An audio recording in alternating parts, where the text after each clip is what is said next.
Chapter 1 At the Golden Globes. Jack Morgan got out of his dark blue Lamborghini near the Beverly Hilton. It was the night of the Golden Globes, and he was with a beautiful and famous movie star.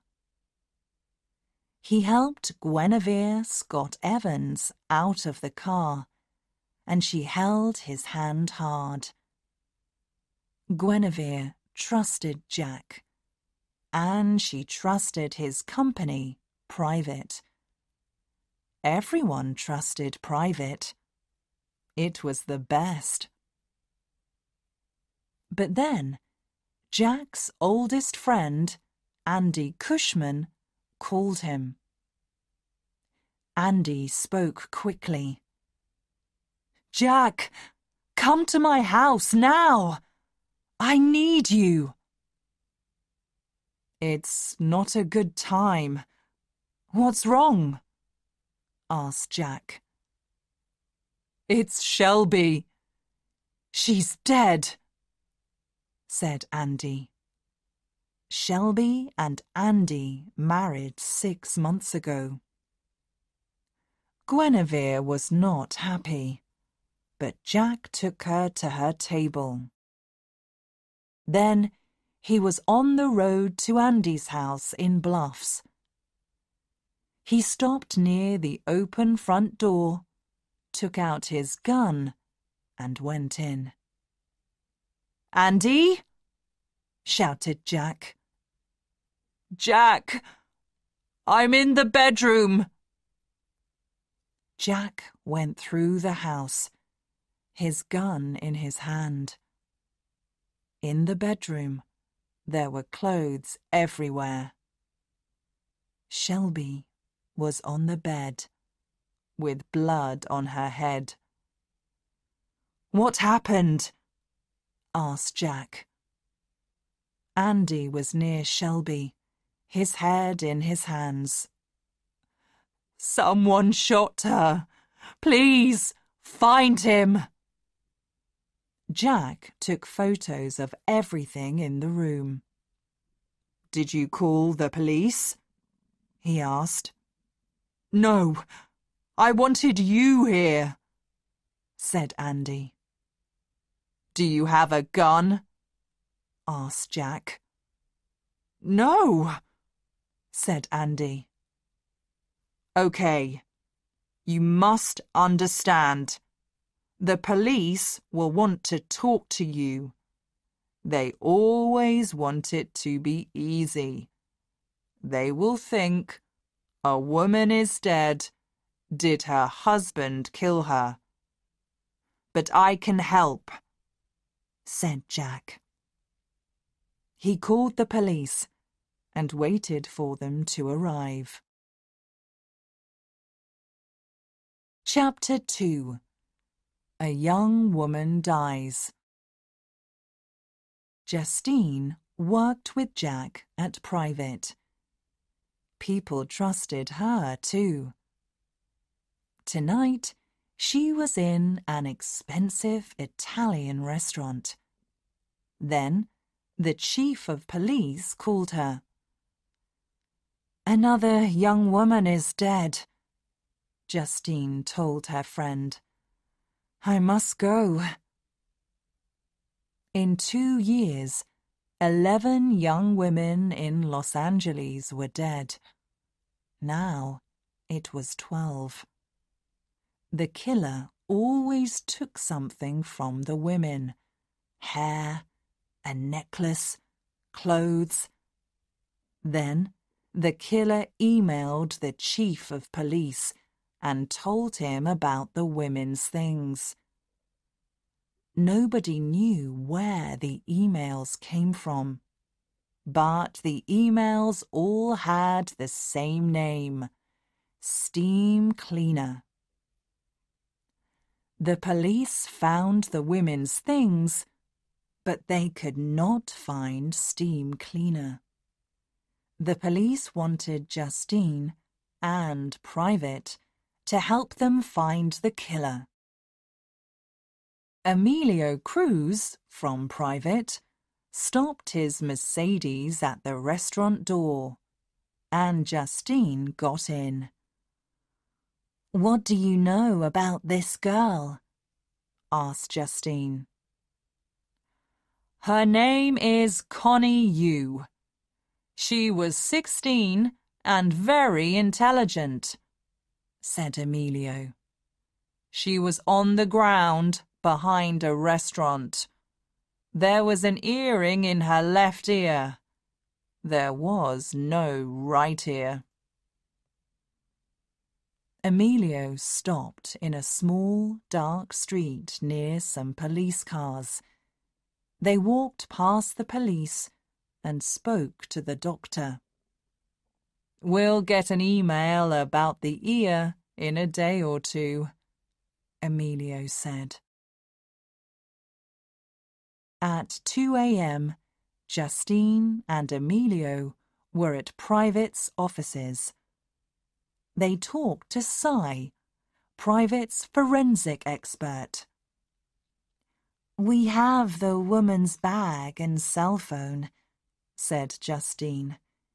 "Can you look for DNA on them?" "Of course," said Cy. "I can work all night on it." Chapter 3. At Private.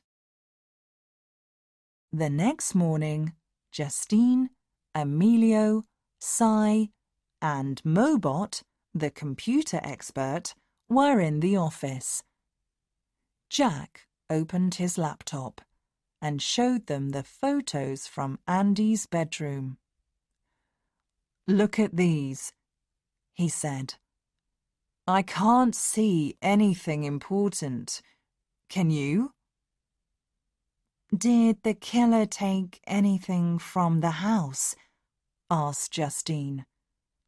"No, he took nothing," said Jack. "And were Andy and Shelby happy together?" asked Emilio. "Yes," said Jack. "Very happy." "Okay," said Justine. "This killer is a professional. But why did he kill Shelby?" "The police always like easy answers. They will think one thing. Andy killed her," said Emilio. "Did Andy kill her?" "No, he didn't," said Jack. "I know Andy well. He loved Shelby." "What next?" asked Mobot. "We look at Andy and Shelby," said Jack. "We talk to their friends and to people they work with. Let's go." "Wait," said Justine. "I have some news on the young woman. We have her bag. Cy couldn't find any new DNA, but Mobot looked at her phone." "I looked at the text messages," said Mobot. "There were hundreds, from 20 or 30 people. I looked at the numbers, and they are all friends or family. But there is one strange message. I can't get the number for it. Look!" A text message came up on the wall. "Connie, it's Linda. My mum took my phone. I must talk to you. Can we meet, please? Behind the restaurant, at 8:30 p.m. Don't tell anyone." "I talked to Linda," said Mobot. "Her mother didn't take her phone. Linda didn't send that message. The killer got into Connie's phone and found all her friends. Then he sent her that message from his phone. But we can't find the number of the killer's phone, said Si. It isn't possible. Who is Steam Cleaner? Asked Jack. Rudolph Crocker left his office at 7 p.m. and went for a drink. At 9 p.m. he was at home and ready for a run. He ran out to Marina del Rey and thought about Connie Yu. That was a great evening. There was nobody near him. He stopped near a boat and put something on it. Then he went home and sent an email to the Chief of Police. You can find Connie Yu's ear on a boat in Marina del Rey. Steam Cleaner. Chapter 4. Another Young Woman. Jason Pilzer got a text message at work at 3 p.m. Cilla, your big night is Saturday. Be ready. Steam Cleaner. Cilla was Jason's computer name. At 6 p.m, he left his office and drove to a store. He bought some gloves and some electric cable. He did not pay with a card, and he looked down at the ground. He did not want the cameras in the store to see him. The big night was in 3 days. He was ready to kill his first woman. I'm going for a walk, Marguerite Esperanza shouted to her grandmother. It was Saturday evening. Marguerite walked out the house and onto Rowena Avenue. A text message came onto her phone. Hi, Marg. It's Lamar. Where are you? She read it and answered. I'm on Rowena. Lamar was a really nice boy. Marguerite liked him. Do you want to get a pizza? Asked Lamar. Okay, Marguerite answered. Marguerite called her grandmother. I'm getting a pizza with Lamar, she said, and he'll walk home with me. Is that okay? The black van was near Rowena Avenue. The driver was Steam Cleaner. Cilla and Morbid were in the back of the van. She's out of her house, said Morbid. He gave the laptop to Cilla. Cilla wrote a message. Hi, Marg. It's Lamar. Marguerite answered. Cilla wrote another message. The van stopped near the pizza restaurant and waited. Then they saw Marguerite in the street. Go! Shouted Morbid. Cilla got out of the van. He pulled a bag over Marguerite's head from behind, and he and Morbid threw her into the van. Steam Cleaner drove away quickly. Help! Shouted Marguerite. Be quiet, shouted Morbid. Maybe you can win the game." "Win?" asked Marguerite. "What do you mean?" Steam Cleaner stopped the van in a park with nobody near. Morbid and Steam Cleaner were behind Cilla. This was Cilla's game. Marguerite got out of the van quickly, and she pulled the bag off her head. She could not run away. Steam Cleaner and Morbid could stop her. But she was tall and strong and ready for Cilla.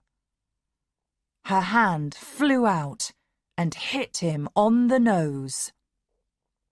There was blood on Cilla's face now, and he was angry.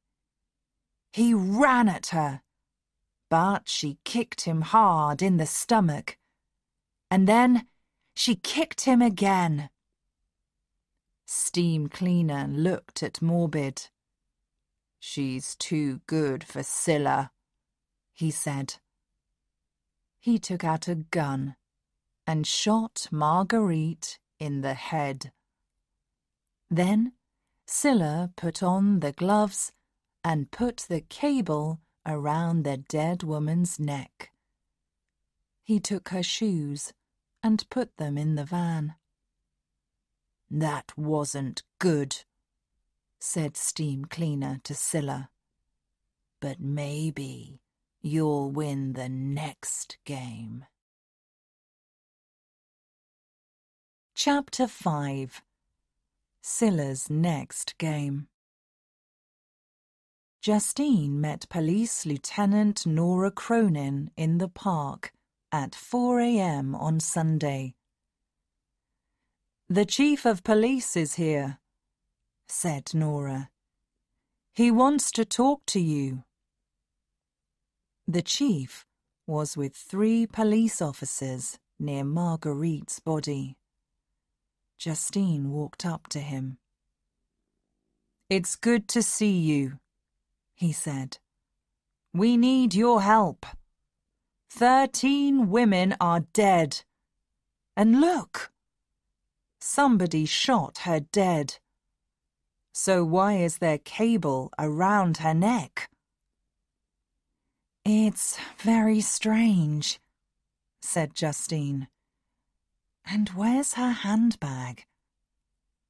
"There's no handbag," said the chief. "And no shoes. I'm waiting for the email." On Sunday evening, Cilla was on the terrace of his apartment at the top of a tall building. The city was beautiful at night, but he did not look at it. His face and body were black and blue. "That girl was strong," he thought. Then he read the message from Morbid again. "You weren't good yesterday, Cilla. Steam Cleaner isn't happy.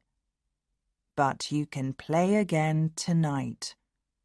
We have someone for you. Be ready at 7 p.m.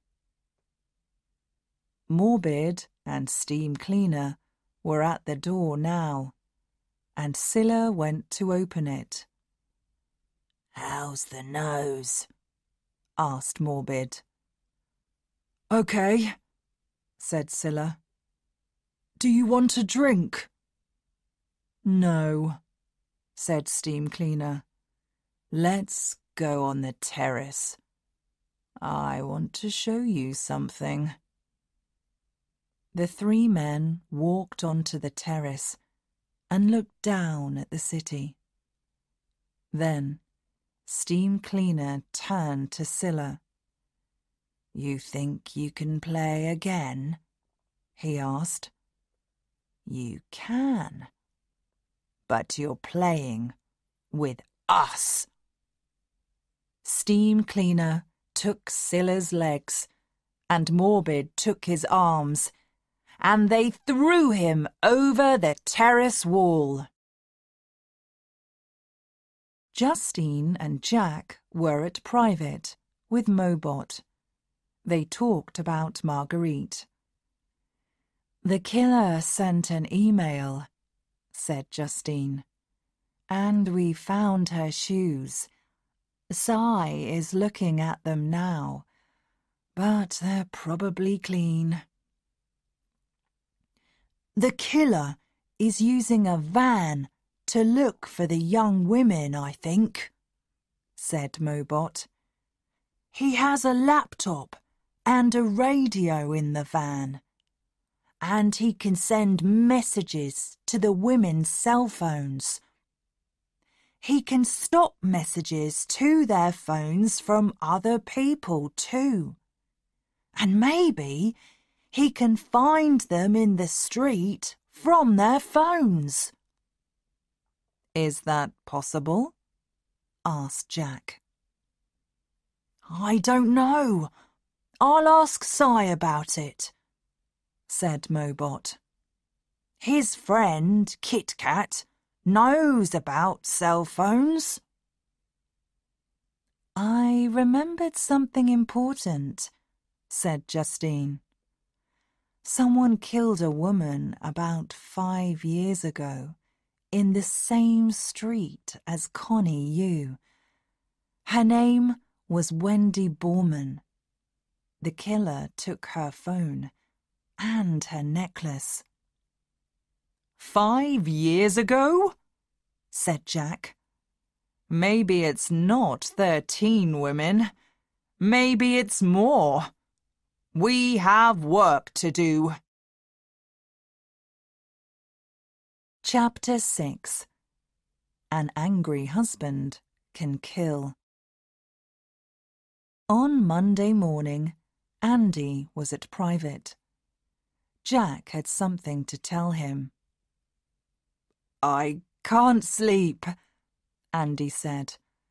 "I think about Shelby all the time." "Andy," said Jack, "we talked to a lot of people about Shelby. She had a lot of friends, you know that. And we found one very good friend, the movie star Bob Santangelo. She saw him every week." "That's not true!" shouted Andy. "She loved me." "Maybe she loved you," said Jack. "But she loved Santangelo too. Did you know that?" "No, I didn't!" shouted Andy. "It's not true!" Andy left. Jack and Cy talked about Santangelo. "Did Andy know about Santangelo?" asked Cy. "I don't know," said Jack.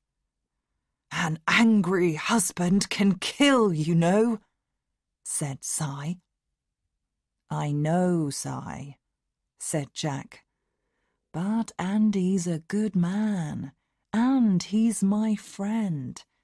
He didn't kill Shelby."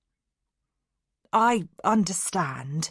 You don't want to hear it," said Cy. "But maybe he did."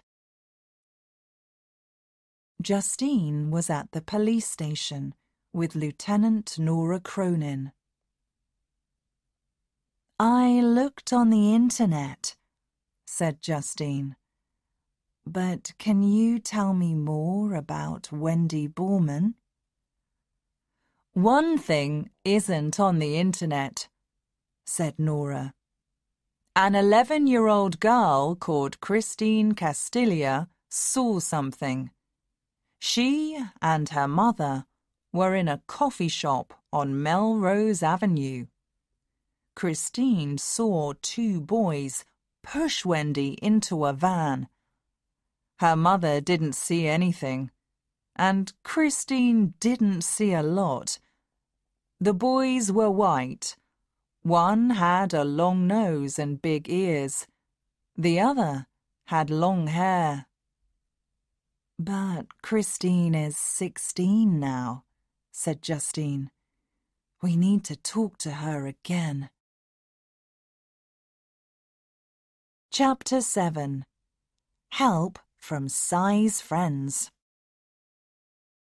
Cy lived in an apartment with a lot of computers. On Monday evening, he sat at a computer and talked to his friend Kit Kat in Sweden. You asked about cell phones, said Kit Kat. I can help. Someone in the United States of America has a new program. It can find a phone and get inside it. Then it can send messages from the phone, and nobody knows it is happening. That's great, Kit Kat, said Cy. Do you know who made this program? His name is Morbid. He's American, I think. Thanks, Kit Kat. You're wonderful. Then Cy sent a message to his friend Darren, who was in India.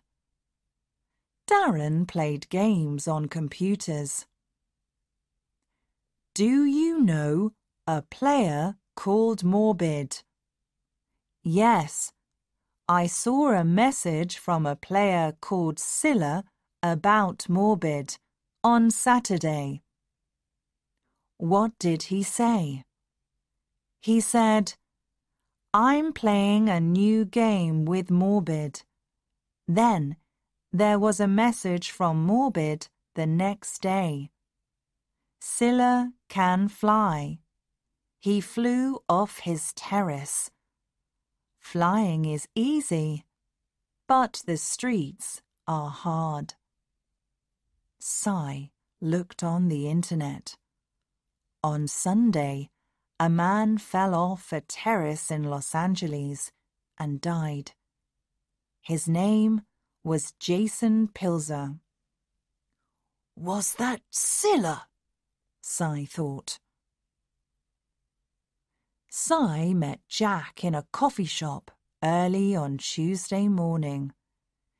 Jack, I have some news. Lots of people like playing games on the internet.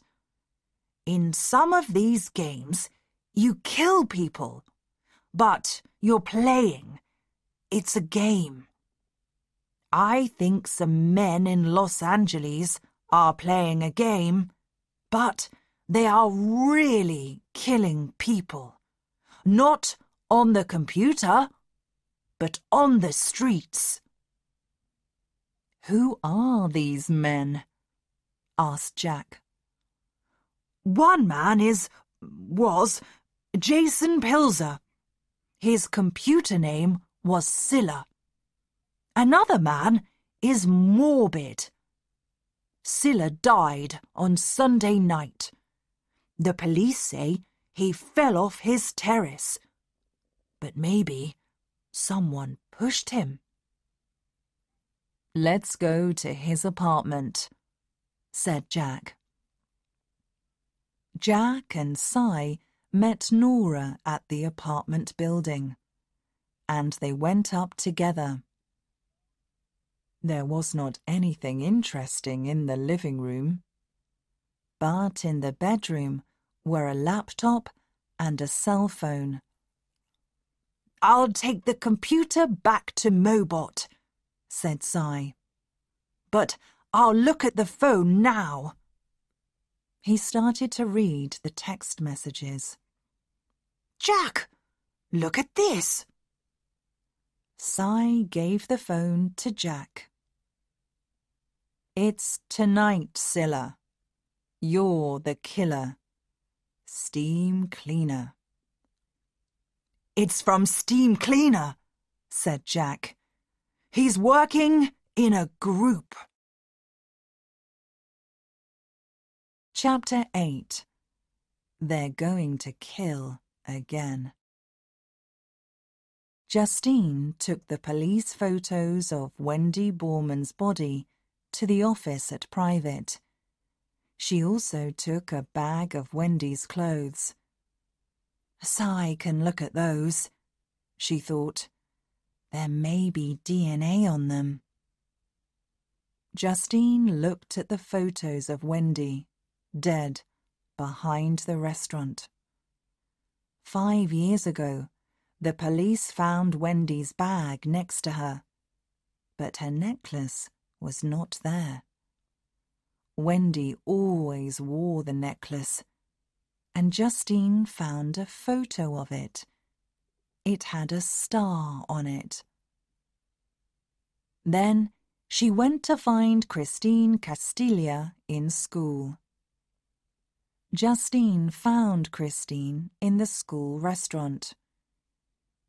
"Do you remember Wendy Borman?" she asked. "I was only 11, said Christine. "Yes, but can you remember anything? What did you see?"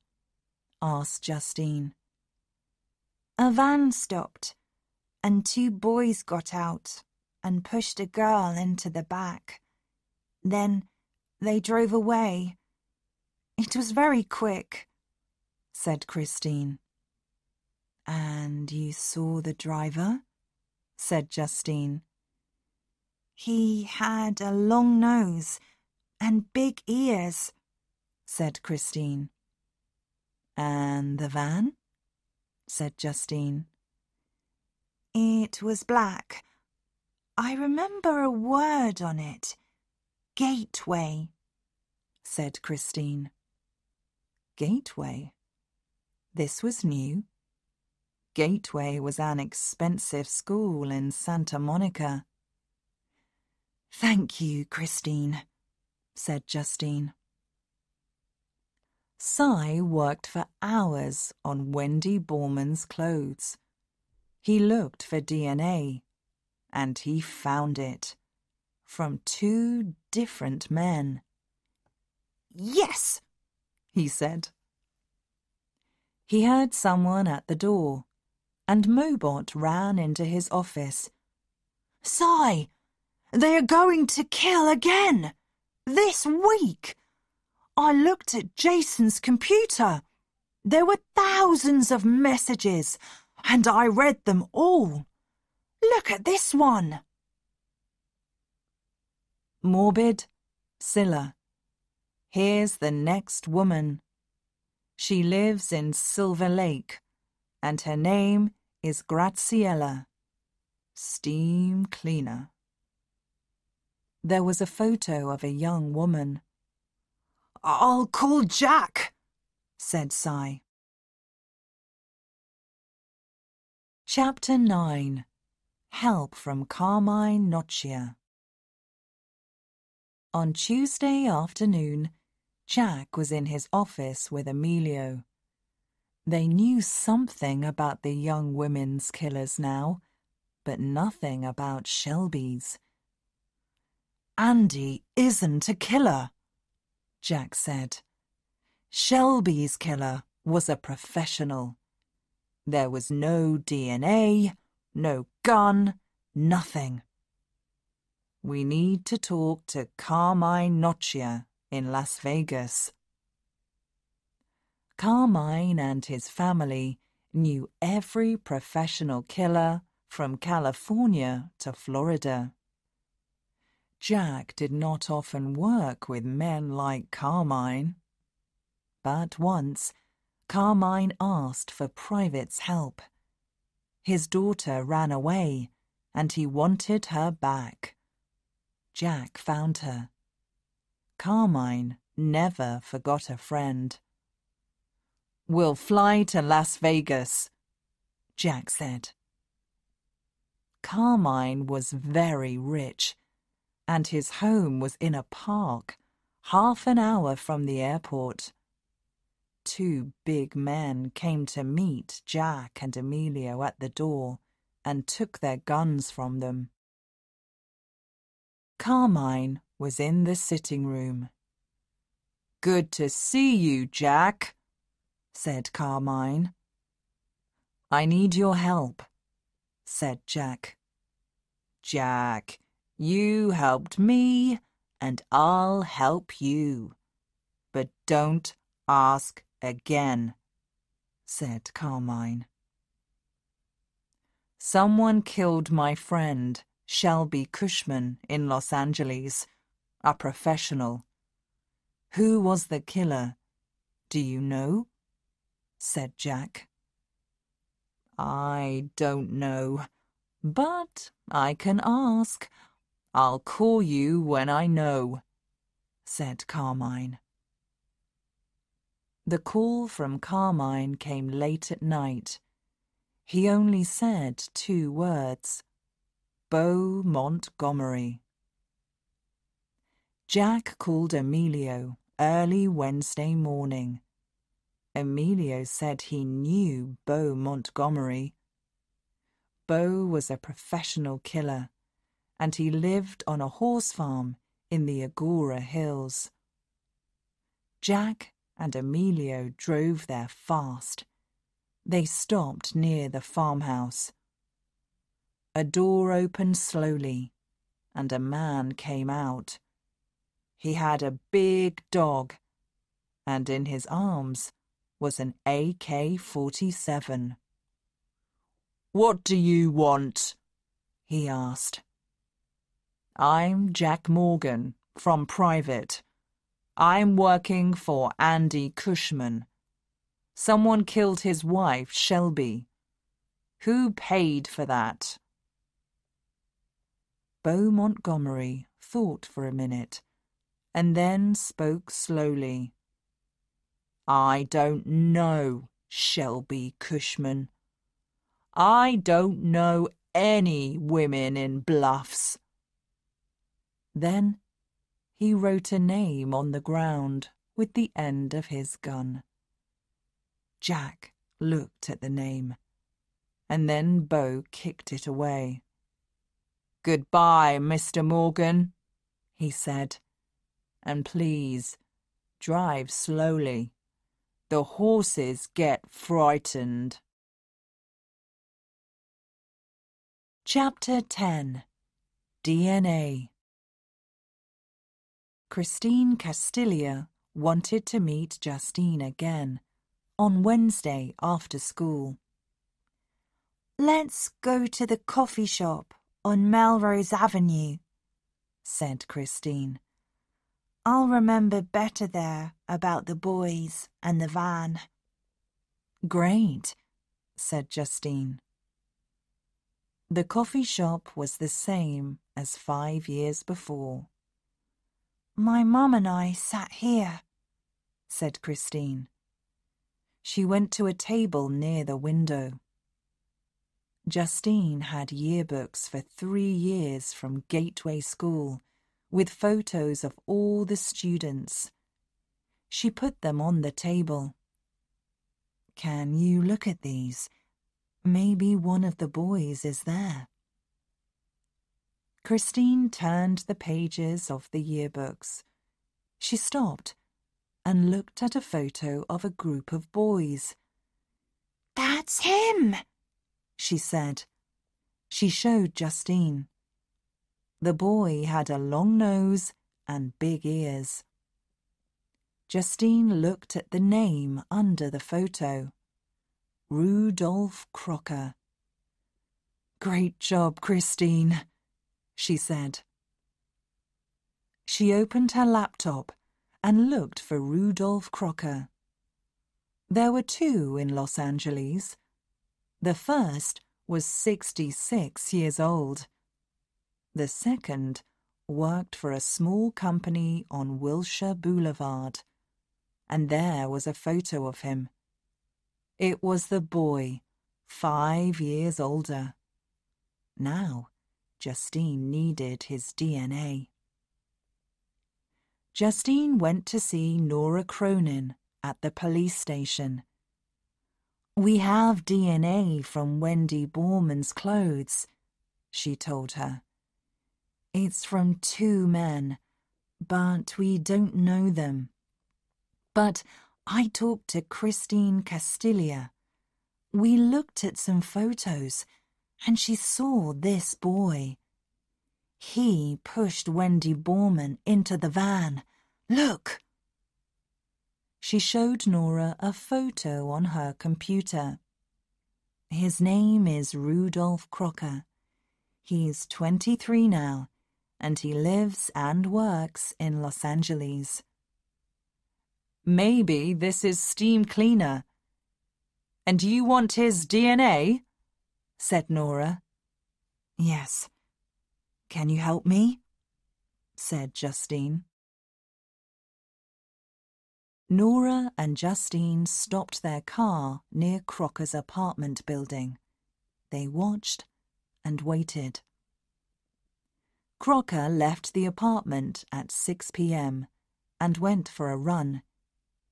He came home and at 8 p.m. he came out and got into a new dark blue Toyota van. He drove to a bar called Whiskey Blue and went in. The 2 women went into the bar after him. There were a lot of people in the bar. Crocker was in the corner with a man with long hair. Justine bought drinks, and the 2 women watched.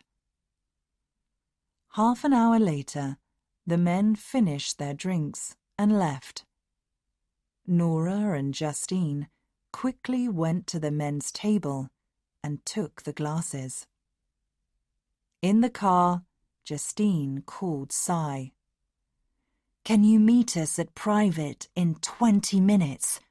she asked. "We have some DNA for you." Late on Wednesday, Jack and Emilio drove back to the city from the Agora Hills.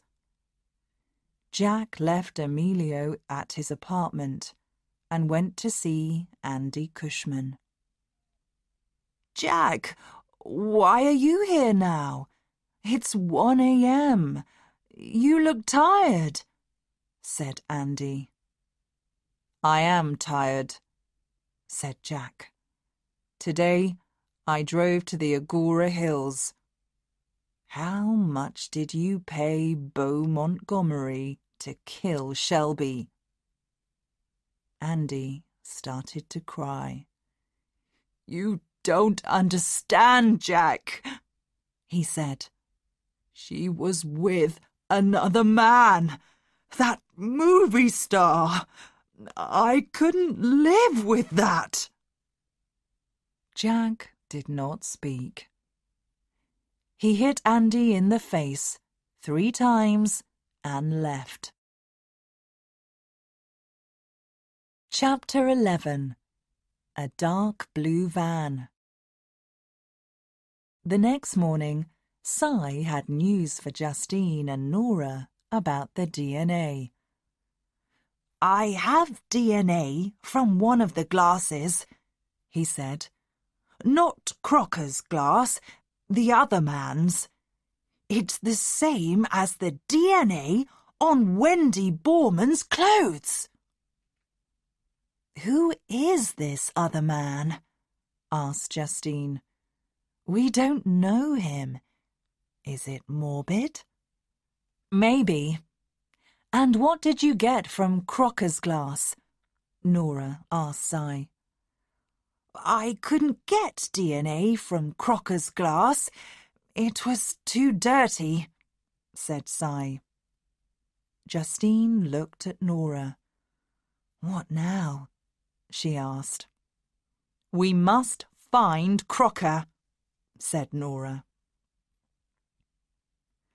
Mobot worked all morning on her computer, and then she found something. She called Jack. "Morbid wants to kill Graziella tonight. He's sending her text messages from a friend, Lulu. Graziella is answering these messages from Lulu. She says, see you after school. But I don't know where they are meeting." "Where is Morbid?" asked Jack. "I don't know," said Mobot. Justine and Nora drove to Crocker's office on Wilshire Boulevard. "Mr. Crocker is on vacation today," said the woman at the desk. They drove fast to his apartment, but he was not there. "Let's find his van," said Nora. Nora called the police station. "We're looking for a new, dark blue Toyota van. Every police car must look for it." Then she and Justine waited in their car near Crocker's apartment building. The call came back to Nora. "The dark blue van is in Silver Lake. It was on Alvarado Street, but we can't find it now." "We must stop that van!" shouted Nora into the radio. "The driver is a killer!" Jack and Emilio were on the road too. Mobot called Jack. "I'm reading more messages from Morbid to Graziella," she told him. "She's in Glendale, and he wants to meet at Ralph's supermarket." Graziella was in the street near the supermarket. Morbid walked up to her. "Graziella," he said, "I'm a friend of Lulu's. She's in hospital. Can you come with me to visit her? She wants to see you." Morbid put his hand on Graziella's arm. Jack ran across the street and hit him in the stomach. Morbid fell down and Jack held him. "Where's Rudolph Crocker?" shouted Jack. Nora and Justine got to Glendale quickly too. Crocker's van was behind the supermarket, with a police car next to it. Nora talked to a police officer. "Crocker is in the van, Lieutenant," he said. "He won't open the doors." Justine walked up to the van. Crocker was sitting with his hands on his head. "Get out of the van, Crocker," she said. He smiled at her. Justine hit the van window hard with her gun. She put her hand into the van, opened the door, and pulled Crocker out. There was blood and glass everywhere. At the supermarket, the police took Morbid away. Jack and Emilio walked to Crocker's van. They found Justine with her foot on Crocker's back. "Are you okay?" asked Jack. "There's a lot of blood on you." "It's not mine," said Justine. "It's Crocker's." Jack put some glass with blood on it in a bag and gave it to Emilio. "Get this to Cy," he said. "There's DNA here." The police took Crocker away. Justine looked at Nora. "We need to go to his apartment and look for Wendy Borman's necklace." Justine and Nora looked everywhere in Crocker's apartment. They found nothing. Justine opened the closet in the bedroom to look at Crocker's clothes again. The light was on a string, and she pulled it.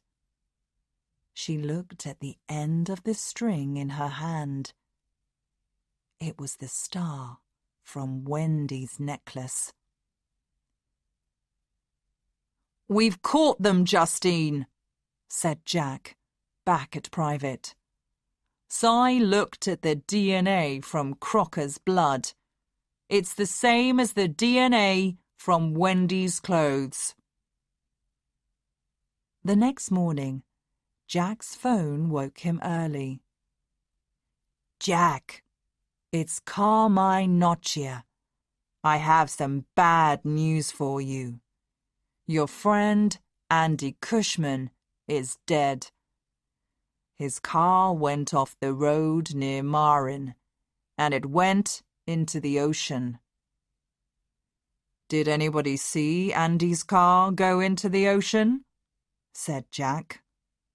"Oh, yes. One of my cousins saw it. He was the only person there.